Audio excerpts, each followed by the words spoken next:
नमस्कार। प्रभास अक्षर न्यूज नाटक और आप सभी का स्वागत है। ऑपरेशन सिंदूर की सैन्य सफलता ने न केवल देशवासियों को गर्व से भर दिया बल्कि अंतर्राष्ट्रीय रणनीतिक हलकों में भी भारत की सैन्य तैयारियों और क्षमताओं का लोहा मनवाया है।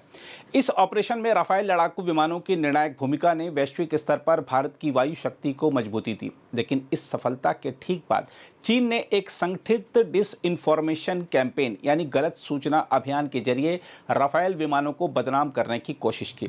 हम आपको बता दें कि ऑपरेशन सिंदूर रणनीतिक सैन्य अभियान था जिसमें वायुसेना की सटीक क्षमता और निर्णायक कार्रवाई का प्रदर्शन देखने को मिला।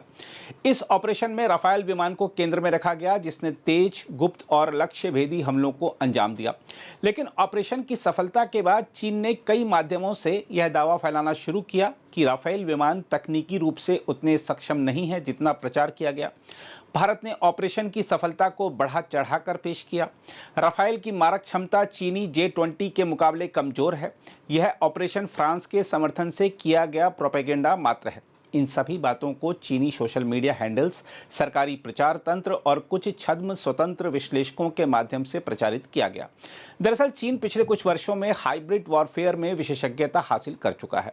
वह केवल सैन्य शक्ति से नहीं बल्कि सूचना, कूटनीति, आर्थिक दबाव और साइबर हमलों के जरिए अपने प्रतिद्वंदियों को कमजोर करने की कोशिश करता है।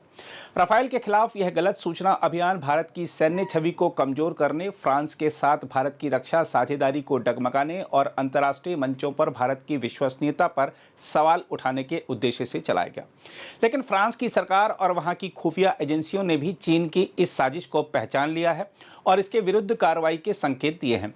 हम आपको बता दें कि एक चौंकाने वाली रिपोर्ट में फ्रांस की खुफिया एजेंसियों ने खुलासा किया है कि चीनी दूतावासों द्वारा राफेल लड़ाकू विमानों की वैश्विक छवि को नुकसान पहुंचाने की संगठित साजिश रची गई थी।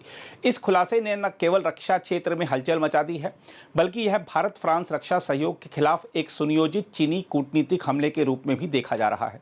फ्रांसीसी इंटेलिजेंस के अनुसार चीनी दूतावासों ने रणनीतिक रूप से विदेशी थिंक टैंकों, रक्षा विश्लेषकों और मीडिया संगठनों के माध्यम से राफेल सौदे को विवादास्पद और भ्रष्टाचार से जुड़ा साबित करने की पहले कोशिश की थी।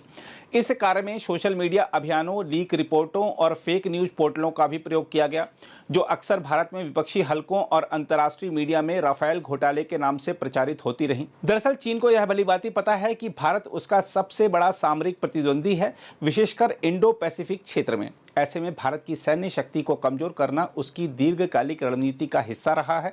राफेल सौदे के जरिए भारत को मिलने वाली तकनीकों और सामरिक बढ़त चीन के लिए सीधी चुनौती बन गई है।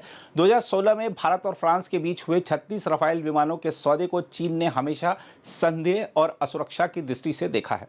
भारत की वायु शक्ति में इस विमान के जुड़ने से हिमालयी क्षेत्र में शक्ति संतुलन भारत के पक्ष में झुकता है जो चीन के रणनीतिक उद्देश्यों के विरुद्ध है।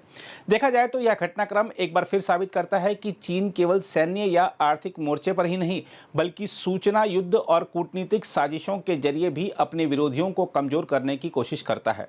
भारत के लिए यह चेतावनी है कि वह न केवल सीमा पर बल्कि वैश्विक कूटनीतिक मंचों और मीडिया विमर्शों में भी सजग और सक्रिय रहे। हालांकि भारत की तरफ से भी सैन्य प्रवक्ताओं, विश्लेषकों और रक्षा मंत्रालय ने राफेल की वास्तविक क्षमता और ऑपरेशन सिंदूर की सफलता के तकनीकी पक्ष को सामने लाकर इन दुष्प्रचारों का करारा जवाब दिया है। बहरहाल ऑपरेशन सिंदूर ने भारत की वायु शक्ति और निर्णायक क्षमता को सिद्ध किया है। ऐसे समय में चीन द्वारा फैलाया गया दुष्प्रचार इस बात का प्रमाण है कि वह भारत की सैन्य सफलता से घबराया हुआ है।